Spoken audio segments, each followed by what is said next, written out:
It's TK Friday. Today I'll be sharing my artistic vision for nature's embrace, enchanting Flora in the heart of the Badlands, using the amazing editing capabilities of the TK8 plugin for Photoshop.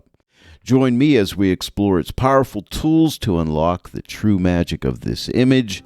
Stay tuned. Hello everyone and welcome to the Joy of Editing with Dave Kelly. It's TK Friday, and on today's episode, it's another full edit. I'm entitling this one, Nature's Embrace, Enchanting Flora in the Heart of the Badlands. This image comes to us from Art David. Thank you, Art David. Hey, if you have an image that you would like me to edit on a TK Friday, just go to the description below this video, click on Show More or More, and go to the bottom, scroll down to the bottom, and you'll find Contact Me. Click on that link and contact me, and we can discuss editing one of your images on a TK Friday. And now for some good news. The TK9 plugin for Photoshop should be released at the time you're watching this video. If you've ever purchased any TK products before, click on Tony Kuiper's blog link in the description below this video. In that blog post, you're going to find information on special codes for all TK previous customers. If you're a new customer, use my promo code DK15. Just click on my affiliate link found in the description below this video. You'll save 25% off your entire purchase. The TK9 plugin for Photoshop, any training videos. Now, normally that code is good for 15% off, but from now until August 31st, 2023, it's good for 25% off. I appreciate it if you would use my code. You'll still save 25% off if you don't use my code, but if you use that code, I'll make a small commission, and that helps me to keep tutorials coming your way each and every week. So I want to thank all of you for using my code DK15. And now for today's tutorial. Today's edit will be the TK8 plugin for Photoshop, but from now on, it will be TK9. And don't forget to download the PDF notes as well as the image and try this edit out for yourself. Again, click on More or Show More in the description below to open up that description, and you'll find those links right there. They're Dropbox links. Well, let's get going. By the way, I love this composition of Art David's. It's perfect. I didn't have to crop it or do anything to it. Now, I started out, as always, here in Lightroom, and I used the linear profile for Art David's camera. Basically clicked auto. Now, I had to pull back on the whites just so I wouldn't get any kind of clipping here, and everything else is pretty much the same. Now, I always use lens corrections, remove chromatic aberration, enable profile corrections, and I just have some basic sharpening on here, no noise reduction. Now, there are some dust spots up in here that Art David has told me about. We're going to take care of those, not in Lightroom. I don't like to do that in Lightroom. I like to do it in Photoshop, and the TK8 plugin for Photoshop has you covered there. So next will be in Photoshop. Today I'll be working from the combo panel, but I also have my CX panel opened up as well, but I have it opened up for actions. So whatever I can do in the combo panel, you can also do in the CX panel, but I'll always be referring to the combo panel. But just know you can also get to what I'm doing from the CX panel as well. Let me start out by getting rid of the pesky dust spots. Now, to do that, we have an action, and you're going to find it right here, and it's called Clean Dust. So click on that, and you'll notice that we have three layers here, a hill clone layer, a desaturate for dust layer, and an amplified dust layer. We'll use this amplified dust to amplify the dust, obviously, and you'll notice the panel is also zoomed into the image, so we could come here and take a look. Now, right now, what I want to do is click on Amplified Dust, and we're going to make some adjustments here. What I want to do is pull this shadow slider to the right so we can really start to see the dust spots, okay? And also, I'm going to pull this Midtones slider also to the right and take this highlight slider and start to move it to the right.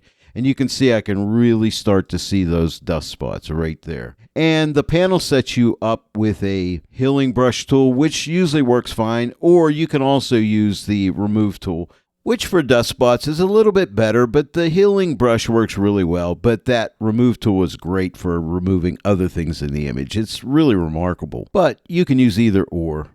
Now you'll notice I have that little symbol up there saying, hey man, you can't do anything. So I have to click on the hill clone layer. you can make your brush size a little larger and just like click and these dust spots go away. I'm not going to make you watch me get rid of all these dust spots, but just click on them. Or you can also just like paint, like here's a bunch like right in here. We can just paint those right off. And the dust spots will be on your image when you download it, so you're going to have to remove it. But once you get all the dust spots removed, all you need to do at this point is to come back up and click on Clean Dust again, and those two top layers go away, and you're left with a Hill Clone layer. And what I will do at this point is just right-click and click on Merge Down. Now, I know I didn't get rid of all the dust spots, but I have an image already completed with dust spot removal. And by the way, I forgot to mention, if you're going to use the new Remove tool, make sure you have Sample All Layers checked, and I have mine set up for remove after each stroke. If you don't have that checked, you can paint over a bunch of dust spots, and after you're done painting, click the check to get rid of them. But I just like to do one stroke at a time, so I leave that checked on. I just wanted to point that out. And now the image you see before you at this time is the image with the dust spots already removed. And now our next step is setting ourselves up for success, which I love to do. And all I mean by that is we're going to save out a sky channel and a foreground channel because we'll be needing them throughout this edit. It saves a lot of time to do this all up front. The first thing I want to do is select the sky. So click this button right here. This will select our sky. Photoshop selects the sky. And as you can see, there's marching ants here. And now we'll click this button to save that as a channel. I'll just call this one sky and we'll click OK. And you'll see it saved as a channel. Now we can use this button right here to invert the selection. Not this button, which inverts a pixel layer, but this inverts a selection. So make sure you get this one. Click on that, and now the foreground selected. Click that same button.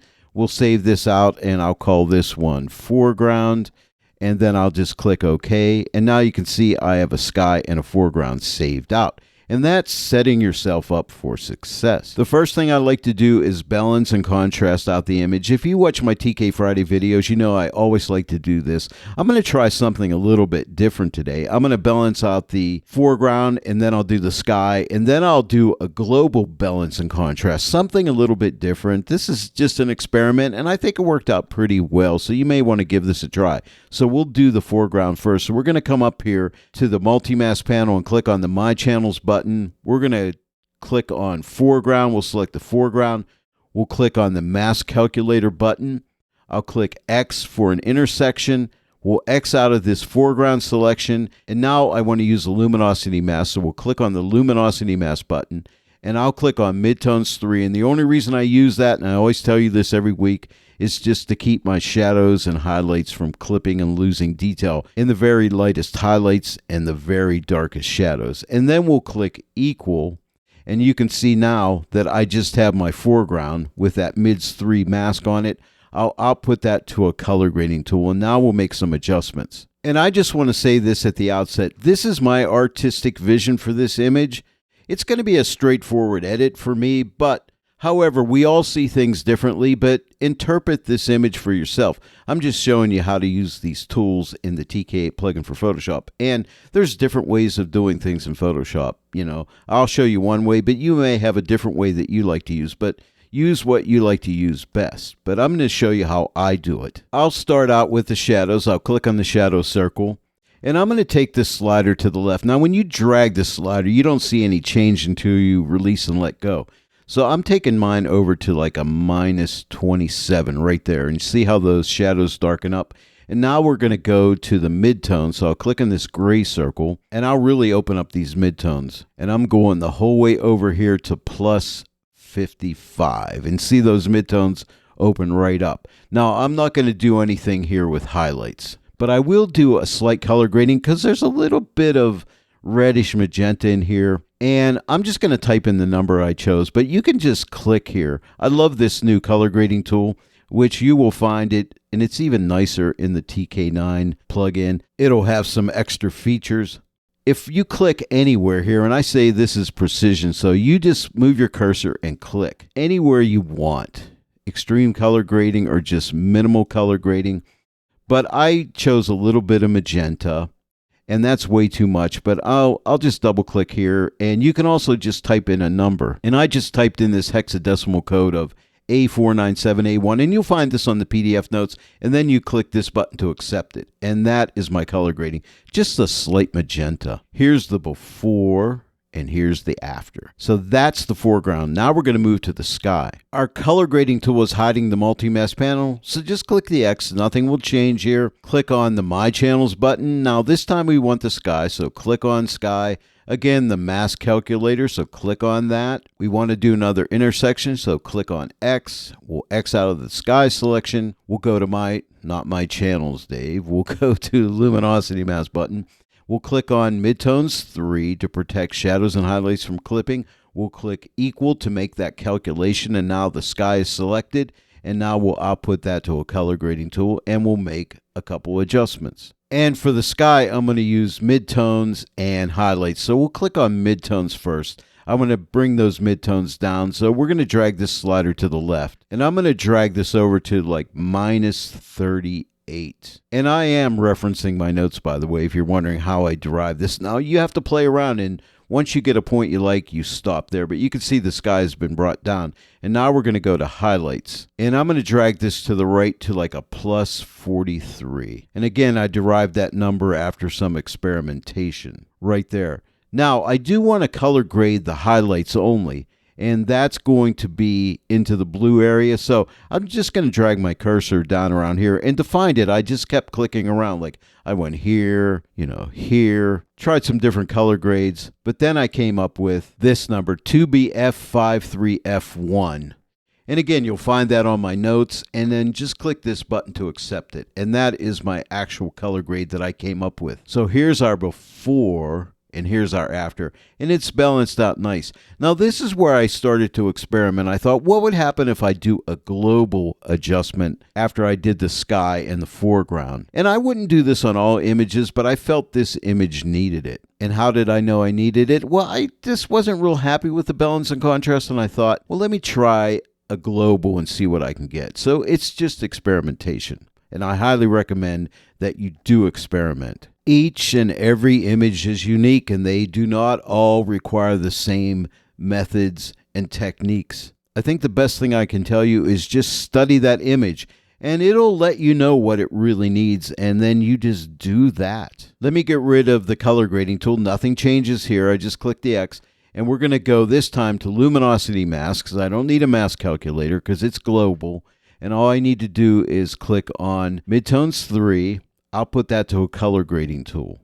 And now we'll make that global adjustment. And I'll just do two adjustments here, a shadow and a midtone. We'll start with shadow. I'll click on the shadow circle. And I'm going to darken the shadows up a little more. I took it over to -20 after some experimentation. I thought that was good. And then I went to midtones. And then I opened that way up to like a +45. And now my sky is wonky, right? I'll address that in a sec, but first off, I want to do some color grading in the midtones. And I came up with a number. I just added a little bit of yellow color grade. I just double-clicked right here and typed in 9D9B7F, which I got from my notes, and click this button to accept it. And see how it just kind of warms it up and makes this grass look so much nicer. And it also, I think it tones down the magenta here a little bit. Let's see. Here's the before, and here's the after. So maybe just a little bit there. But now I have a problem with the sky, but I can fix that. And to do that, I'll just go back to my sky color grade layer. So I'll click on this icon right here, and I'll click on midtones first. I'm at -38, and I just went to a -55. And then I went to highlights, so I'll click on the highlight circle, and I drug this back to a +22 right there. And then I drug this a little bit more to the blue, and I'll put the number in. So I'm just double clicking right here at highlights, and now I'll type in the number. And that number is 1433E3, and click this button to accept it. So it didn't really change much. But now here's my overall before and after. Here's my before.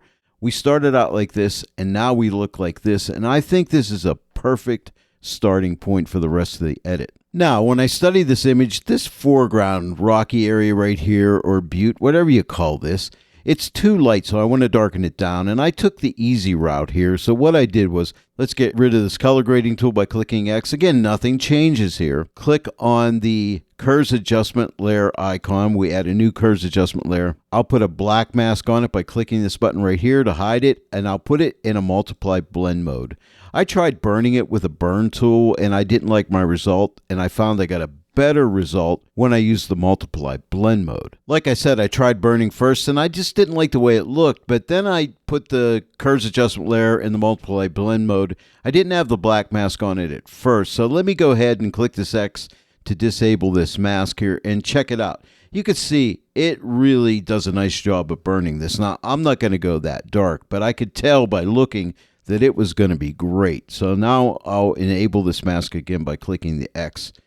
And now we'll get a nice big brush with a soft edge at 50% opacity. I experimented with different opacities and I found starting at 50% was the best. Now we need a white brush, so click on the white brush icon, and with a decent sized brush, like somewhere around here, and again at 50% opacity, if you don't have 50% up here, just type your 5 key and stay away from the edge. If we overshoot it, I'll show you how we can fix it.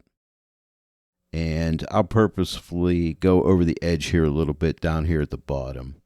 And I'm not lifting my brush, I'm just painting over this entire area right here. Make sure I got it all up into here a little bit. Just make sure I got everything that I want. And I think I do. Okay, so here's the before and here's the after. And then I reduce the opacity to 10%, so I type my 1 key. And then just look for little areas that you would like to darken up some more, like right in here. I went over this a couple times. I lifted my brush and up in here a couple times. And maybe like right in this area right here. Over on this edge a little bit. Down in here like so. Okay. And now to take care of the overspill, change to a black brush. At 100% opacity, type your 0 key. And I overspilled right here. And I'll make the brush a little larger with that soft edge, and I'll just paint off, like right here where I overshot it here. And maybe right in here a little bit, like that. And now let's take a look. Here is the before, and here's the after. And then I felt that was a little too strong, so I took my opacity the whole way off, and I just start to build it up slowly. And I stopped it right around like 84. So here's my before and here's the after, before and after. But the whole point here is I want to keep you looking out this way. I don't want your eye going to this area right away, right up front here. Now the flowers are beautiful, but they got darkened up and some of the grassy areas in here got darkened too. But I'll show you how we can fix that all in that same mask. So I'll come up to the multi-mask panel and I'll click on the color mask icon. I'll select the yellow in this flower right here and click OK. And now we can see the flowers are selected. And then I will use these circles here to widen this to see if I can get a little more, because I'm also looking at these grasses. So let's move this to the right a little bit and see how I can pull some of those grasses in, like right in here. And I'll move this to the left a little bit. Yes, and you can see I can get a little more of those grasses in right in here. And now I'll output this to a selection. And now I still have a black brush, but I'm going to take it up to 100%, which it already is. And if it isn't for you, type 0. Now, if you'll notice this mask right here, you can see this is all black out here. So if I paint out in this black area, nothing's going to happen because I am using a brush at 100% opacity and it's black. So I can just start to paint over these areas in here, the grassy areas and also the flowers. And then you can lift your brush and push more paint through because you are painting through a selection. And we'll paint these guys again up in here and here. Lift my brush and paint over here and here again. Then I'll click the double arrow. This arrow right here, we can see what this mask looks like.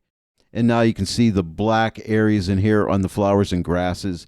And we can even paint over the grassy areas again. And you can actually see them getting darker as I paint over them.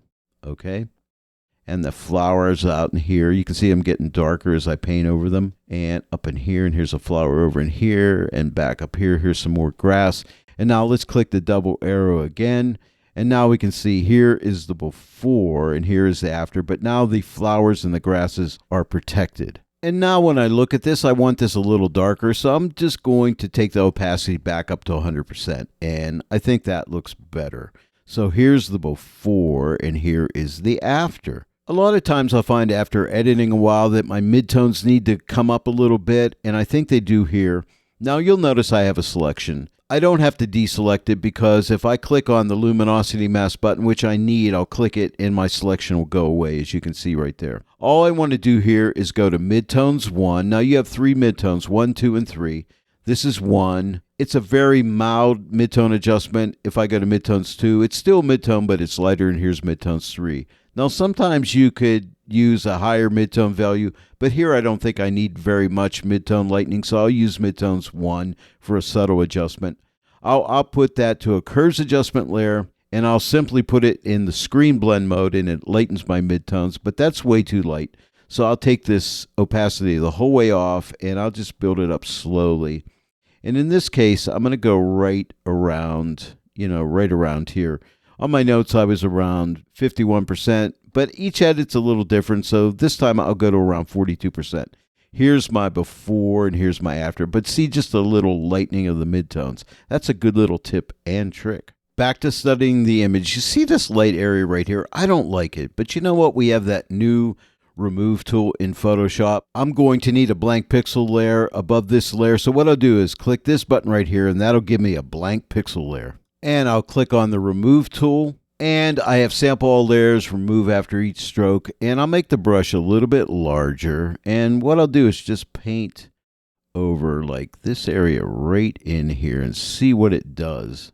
And look, it cleans that right up, and so I think that's going to be good. And I'll tell you another thing, this area right here, I think it could darken down a little bit, so I'm going to go back to that burn layer, and with a white brush, click on my white brush at, I don't know, maybe 20% opacity, and I'll just paint over this a couple times just to darken that down. You can always go back to these layers and rework them if you need to, and so that's good. Now I'm going to click on this top layer. Now back here, I believe these are buttes on these darker areas, and they're not very dark. I just want to bring them down in value a little bit. And to do that, I think I'll try a zone mask. So click on the zone mask button, and we'll click on some of these darker tones. And again, they're not really dark. As you can see, they're right around 50%, and click OK. And then I like to take this slider and drag it to the left and the right and just see if I can narrow that range down. I was right at 108, and I thought that was really good. And then I want to take this tighten slider and tighten up that selection to somewhere right around in there, and maybe just lighten it up just a little wee bit with this brightness slider, right like that. Maybe I'll tighten it up a little bit more because there was a little bit of cloud up in there, and I want to make sure I don't do anything into my sky, so that's important. So that looks good. Because when it was like right here, see that little bit of cloud showing through? So you got to watch for those little areas, but right there is good. And now I'll put this to a burn tool. Now I'm going to use the left side of the burn tool. You could use the right. The right side gives you a blank pixel layer. The left side gives you a 50% gray layer. So I'm going to use the left side. You can use either side. I'll click the left side for 50% gray, and I'll be painting through a selection. The burn tool uses a black brush, and I'll start out at a 50% opacity. I'll type my 5 key. And it could be a fairly decent sized brush, and just start. Nah, that's too much. See, I'm going to do a Command or Control Z to back up. Or you could click this button right here to go back a step. So I'm going to go to about like 30% and just start painting across here at 30%. And all these areas up in here. Just like this, over in here, up into here, up in here a little bit, up in here, over here. You get the idea. I'm going to go down to 10% and go in here and here. And maybe right in here, there's some shadows in here, so I'll hit those a couple times. But you can vary your opacities. Now let's take a look. Here is the before, and here's the after. Then again, you could take your opacity, slide it the whole way off, and then just start to build it up slowly, and just stop when you think it looks just about right. And I think right around 55%. Here's the before, and here is the after. But isn't that nice? It just pops a little bit of detail back in there, a little bit of contrast. You don't want to go too much back in here because this is in the distance, remember, and you don't want to get that too dark. It won't look natural. Okay, now the next step, after studying the image, I would like a little more saturation, a little bit of detail, and I thought, How about a soft pop? It adds detail, saturation, and so we'll try it. Here's soft pop. We'll click on it and check it out. Look at that pop. Here is the before and here is the after. I like it everywhere. I think it looks really good. Now, if it's a little too strong, we could pull back on the opacity, and I'll just pull it back. I was at 81% on my original edit, but I like it here at 86. Again, before and after, but that is really nice. Now, another action I really like to try, and I think it will really benefit this image a lot, is the color luminosity action. And you'll find it right here. So I'll click on color loom for color luminosity. And this action lets you adjust the luminosity values only of these different colors here. Now, this action is set up so you don't see a change. So if I show you, here's a before and here's an after, you don't see a change. But now we can tweak each one of the luminosity values up for the colors. And I like to start out with the top red. So I'll move my red to the left. See how I can just darken up the reds a little bit? Now this may be a little different than what the notes say because I'm just looking at this image and my eyes may look at this a little different today, but right there. And now I'll go to yellows and I'll take these to the right a little bit. See how it starts to lighten up the grasses and the yellows here? It's really beautiful. Now I'm kind of looking at this flower right here because if I go too high, it gets drained of its yellow. You see that? So what I'll do is I'll just pull this back till that yellow comes back. And now we'll go with greens. Now, do I want to lighten up the greens? Maybe just a little lightening of the greens. And now let's try cyans. Do I want to pull back on my cyans? There's not much cyan in here. I'll just pull it back a little bit. And now the blues, we can darken up the blues. Look how I can bring some more blue out in the sky here. Now you'll notice there might be a little bit of halos coming through here. I'll show you how we can take care of that very simply. That'll be another step. But maybe right around there. And now the magentas. Let's pull this back to the left a little bit. See how I can darken up this area again right up in here. And that looks really nice. Now, again, this may be different than my notes, but this is my vision for today. Here is the before and here is the after. But doesn't that look really nice? I got some dodging and burning effects in here without ever dodging and burning. And I think that really looks good. The next thing I'm going to do is darken the top of this landscape image just to close off the top to keep you into the frame. And to do that, I'll get a curves adjustment layer. So we'll click on this button. I'll put it in a multiply blend mode. But before I do that, I'll put a black mask on it so we don't have to see the whole image go dark. And now I'll put it in a multiply blend mode. And now we'll grab a linear gradient. So we'll click this button right here. Now your toolbar may be in a different location, but I keep mine here. So click this. Make sure you have the first button clicked on for linear gradient and then click this drop down and you want to go under basics. And if yours is closed, all you have to do is click this arrow and then click on this first one for a black and white gradient. And then make sure you have a white swatch on top. If you don't, you can click this icon with the curved arrow or type your X key. And now all we need to do is draw our gradient. So what we'll do is I'm going to come right here. I'm going to click and drag down. Now, I find you can constrain this, and I find if you hold the shift key down and try to constrain it, well, sometimes it works, sometimes it doesn't. I'm holding my shift key down, and it is constraining it. But sometimes you have to pull down a little bit and then put your shift key down, and then it'll constrain it. And then we can just keep pulling this down like this. And then this diamond here, we can adjust that gradient, but it's all live, and you can see how that gradient's going to look.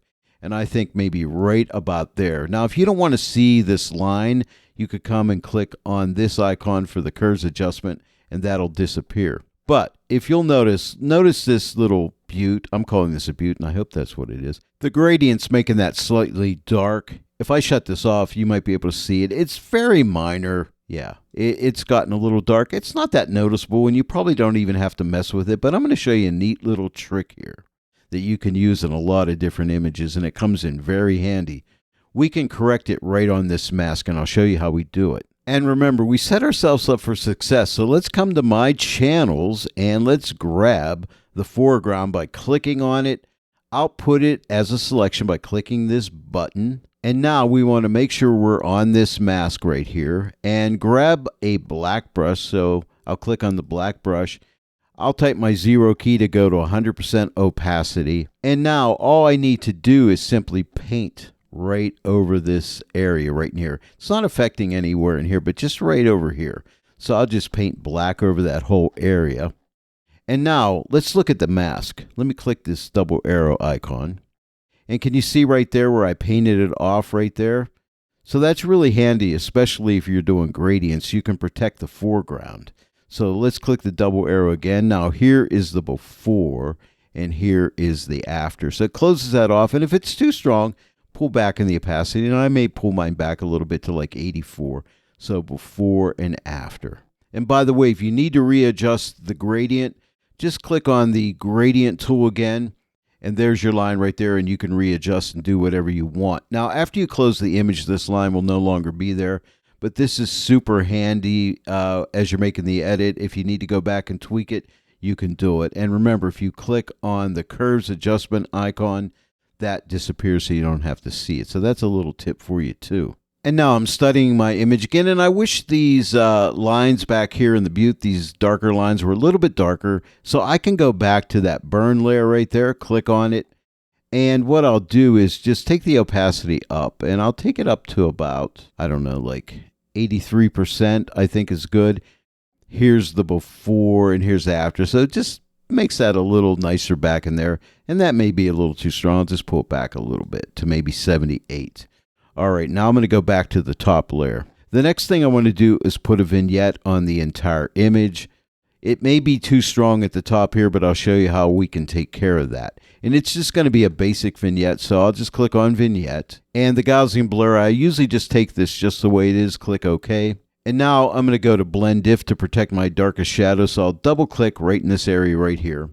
Don't double click on the name vignette, but over in this area. And then I'll just hold my Option or Alt key down and split this shadow over here. And I'll just drag it over. And I'm watching the image. Can you see how it's lightening up there in the edges, protecting the darkest tones? And then I'll take this shadow slider and just drag it over a little bit. So I'm really not touching those really dark tones. And click OK. And now I'm just going to take this opacity and pull it back. And I think right about like 40% should be good. Here's the before and here's the after. Now I think it's darkening the top a little bit too much. So I'll go and click on My Channels, and this time I'll click on Sky. And now I'm only going to be painting on the sky here. I'm going to load that as a selection. And now I need a black brush, so I'll click on the black brush button or icon. And I want an opacity of 50%. Right now I'm at 100%. I'll type my 5 key. And what I'll do is simply paint across the top of the image like this. And that'll remove that extra vignette from up there, just like that. And now if we take a look at this mask, you can see that I'm protecting that sky up in there. See that light gray up in there? So that's protecting that. This area in here is not getting a vignette. This is getting a reduced vignette up here. This white area is getting the strongest vignette. So let's click on the double arrow again, and let's take a look. Here is my before, and here is my after. Now, if you'll notice over here, you don't see my background layer unless I scroll, but you can hover right between here. See the double arrow comes up here, and we can drag this and pull this up. We're almost done. A few more steps. I want to lighten up the midtones, so let's go and click on the luminosity mask button. Let's click on Midtones 1 for a slight lightening. I'll put it to a curves adjustment layer in the screen blend mode. That's too light. I'll take the opacity off and just open this up, the opacity to right around like 39, 40%. Here's the before and here's the after. Just a slight lightening of the midtones. And the next thing I want to do is get rid of these halos back here. It's a really simple fix. I'll show you what to do. First off, we need to stamp the entire image together. And to do that, you just click on this button right here. And that stamps the entire image together right there. This will not work unless you do this. This is very important. I went ahead and zoomed way in so we can see the halos right around here. Now what we need is our stamp tool or clone stamp. Type S, that's the shortcut for the stamp tool. Make sure you're in the darker color mode. Click on the drop down. If you're in the normal blend mode, make sure you put it on darker color. Not a bad idea when you're done to put it back to normal because sometimes we forget and then the clone stamp's not working right. But you want to click on darker color. And all you need to do is with a really small little brush here, nice soft edge. It could be a hard edge. It doesn't really matter. hold your Option or Alt key down and sample close to the edge, like right here. And then you just simply paint like this. Like right along here. And it just totally gets rid of those halos. Then you could resample if you need to. And I'm going to hit this again up in here. I'm not going to do the whole image. I'm just showing you. See how that works?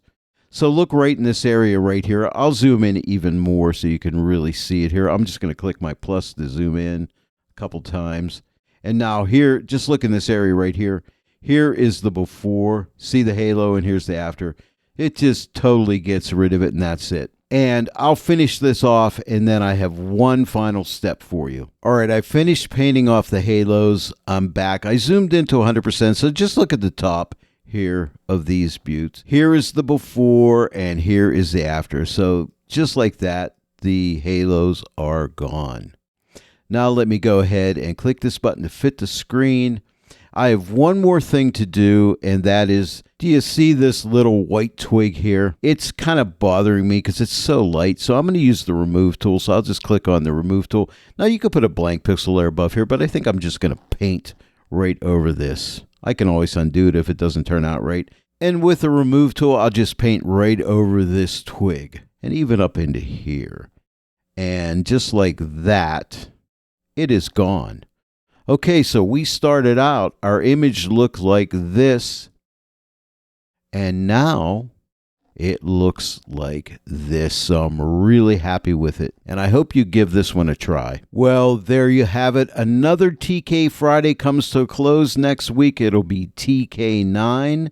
And I think I'll do a video on my favorite features from the new TK9 plugin for Photoshop. Hey, if you enjoyed today's tutorial, please give it a like. Share it with your friends, and if you're not yet a subscriber to this channel, please subscribe. Click that bell notification icon. That way, every time I upload a new tutorial, you'll get a notification about it. I want to thank each and every one of you for joining me today in the Joy of Editing with Dave Kelly, and I will see you all right here next time.